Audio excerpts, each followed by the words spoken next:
No! You'll like her better this way. Trust me. Hello, dear viewers, Andrew LaPomardo here, and today we're talking about Pinhead's anatomy. Explained. When the first Hellraiser movie was released, it came as a shock to horror fans.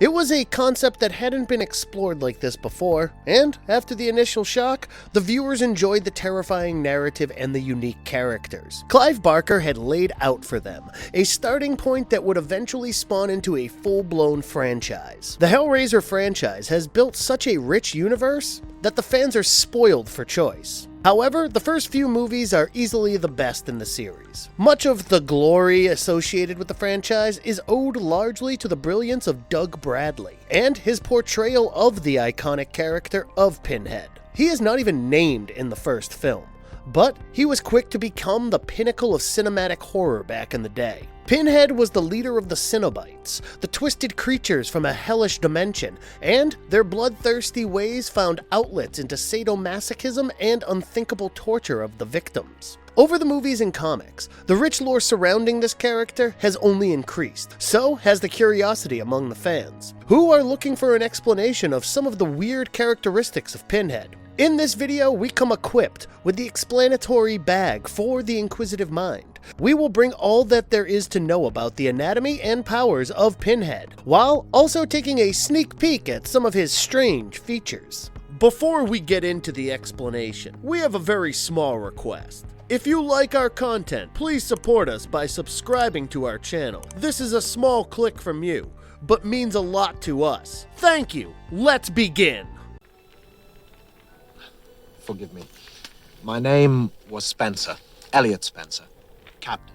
The past life of Pinhead. Elliot Spencer, PTSD, the one we see and fear as a ferocious Cenobite, was once a normal man just like us. Pinhead was known as Elliot Spencer in his human life, and he was born in Victoria-era Britain around 1887. He joined the British Army as a young man during the First World War, and he became a captain in the Expeditionary Force. He was far from the merciless Cenobite that we know him as. In fact, Elliot Spencer was known for his compassionate ways and his caring attitude towards the fellow soldier. However, it all changed after the horrors he witnessed at the Battle of Flanders. He saw morbid, disturbing deaths all around him, and it took away his faith in humanity altogether. He also stopped having faith in God, whom he believed had failed mankind. He suffered from an acute case of PTSD, or post-traumatic stress disorder, and he wandered the earth as a disillusioned man. He led a hedonistic lifestyle, and this eventually brought him to the lament configuration. He solved the puzzle box and understood the true pleasures associated with pain and suffering. He was turned into a Cenobite named Pinhead, and the rest is history. I am pain. The story behind the nails in his head. The first thing that comes to mind when we think of Pinhead is the nails in his head. You must have wondered if there is some symbolism of the nails. All the Cenobites have some dreadful and dark caricatures, and these physical mutilations are only part of the perversion that signifies their existence. Pinhead, as the name suggests, has nails embedded all over his head, and this probably symbolizes authority. He is an authoritative figure among the demented creatures, and his very appearance makes it clear that he is in charge of things. The nails represent the constant pain that is the source of joy for the Cenobites, and it also shows the authority that Pinhead has over others. If you are looking for a spiritual or biblical explanation, the nails are probably a mockery of the crown of thorns. It may have something to do with the crucifixion of Jesus, or maybe it just tries to hint at how different the world of Cenobites is from the conventional religious world. Another potential explanation for the nails could be hidden in the past life of Pinhead. Before becoming a Cenobite, Pinhead was a man named Elliot Spencer, who served during the First World War. There must have been some painful memories of the violence and death surrounding him, and the nails could also symbolize his trauma from the wartime experiences. The large number of nails could imply the huge loss of lives that he witnessed as a soldier during the war. He has learned to derive pleasure from his pain, and his past life is still impacting his appearance. The nails could also be some kind of twisted representation of the headgear that soldiers wore during the war. There is a distinct pattern, and the spacing of the nails is neatly balanced. It all might be hinting at his past life as a soldier. Speculations aside, Clive Barker has revealed that the designs were largely inspired by S&M gear and punk fashion rolled into one, with a hint of Catholic outfits. Pinhead, in particular, was inspired by certain African fetish sculptures, and they have a common theme of nails and pins hammered into a human body.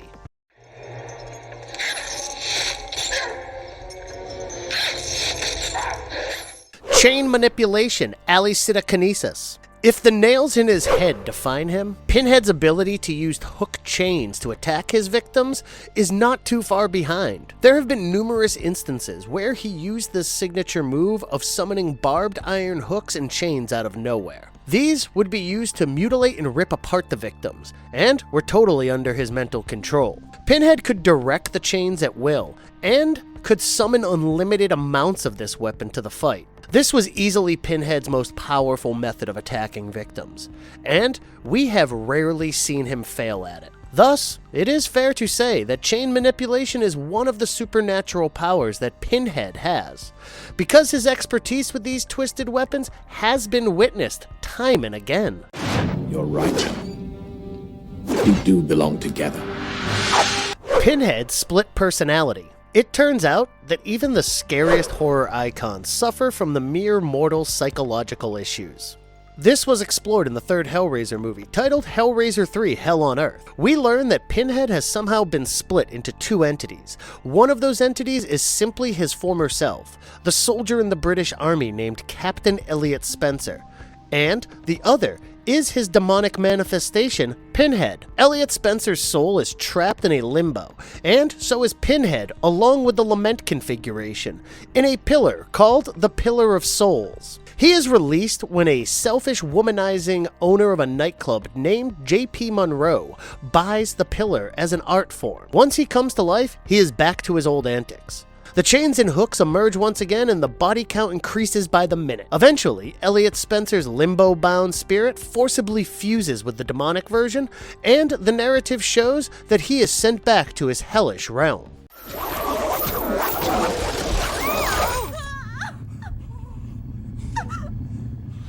Pinhead can create Pseudocinebites.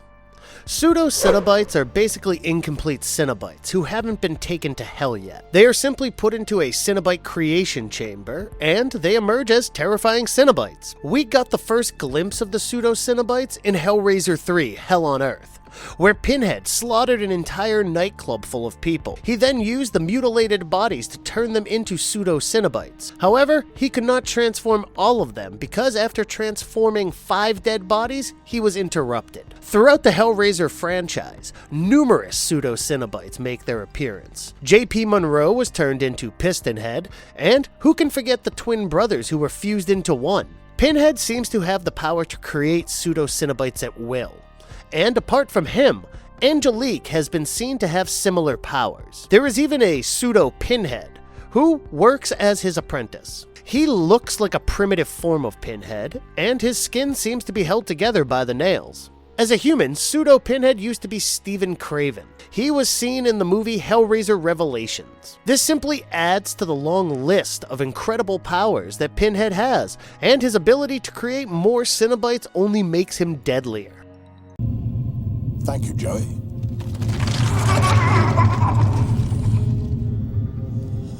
Pinhead is a shapeshifter.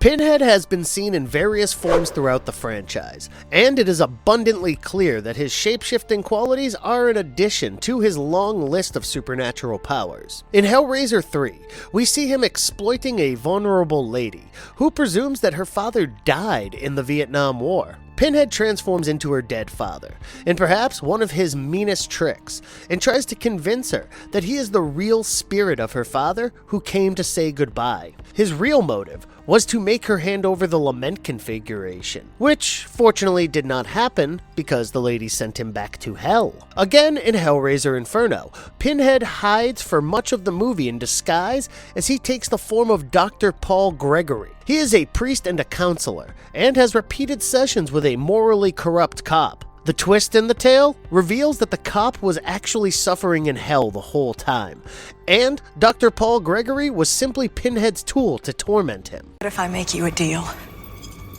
Interesting. I will bring you 5 souls in exchange for mine. Kirsty Cotton becomes the new Pinhead.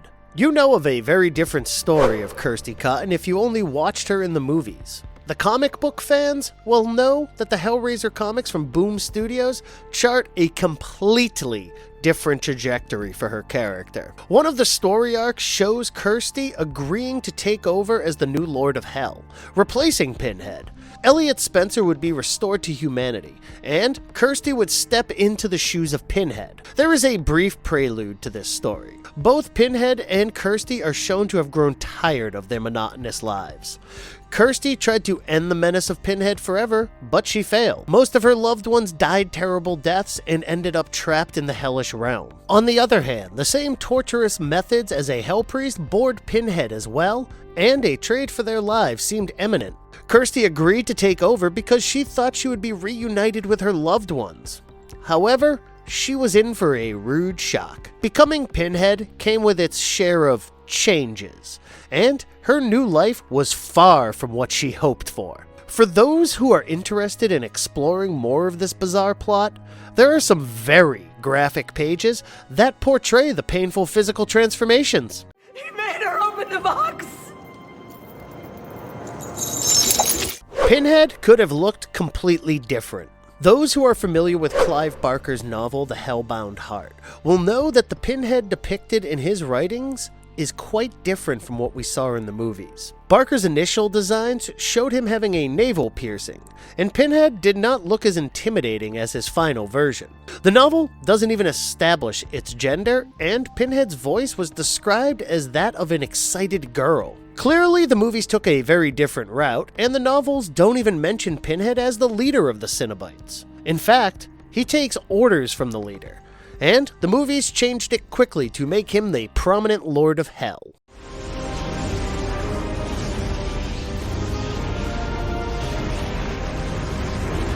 Other supernatural powers of Pinhead. Besides all the supernatural abilities that we have already discussed, Pinhead has some other powers up his sleeve. He is almost invulnerable and seems to be resistant to any kind of severe damage. His magical powers allowed him to create objects out of thin air, and he also had the ability to teleport himself to various places. He was a master of illusion, and there were many occasions where he deceived the victims with this magic.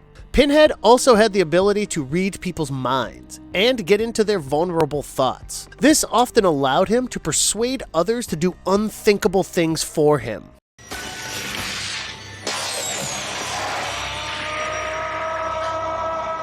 How to kill Pinhead permanently. This feared Cenobite has been banished back to his realm, locked up in the Pillar of Souls, and on rare occasions has been outwitted as well. But how about getting rid of Pinhead permanently? Can he be killed off at all? He has repelled the most devastating attacks on him, and no worldly force seems to do enough damage to kill him permanently. However, one thing can be observed about all the Cenobites out there. They are vulnerable once they remember their human lives. The same is the case for Pinhead as well.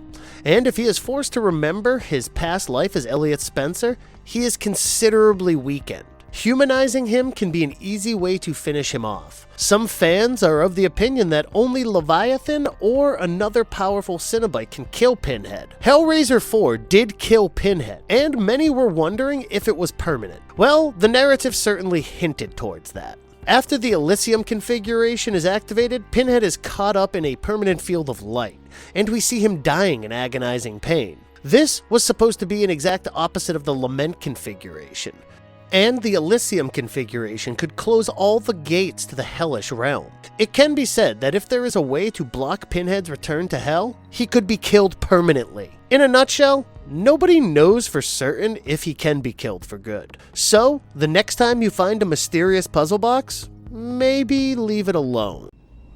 You're here to change all that, aren't you? Our final words. This intimidating antagonist from the Hellraiser franchise has given us some golden moments in the horror genre. And even in the average movies, Pinhead's role stands out. Clive Barker had no idea that this character would go on to become the poster boy of Hellraiser. But the leather-clad, creepy Cenobite did make that happen. If you enjoyed all the trivia and information on Pinhead, do check out the other Hellraiser videos on our channel. And if you liked our content, don't forget to leave a like and subscribe to us if you haven't already. Have a good one and be safe. Thanks, everyone. Oh no, it is a means to summon us.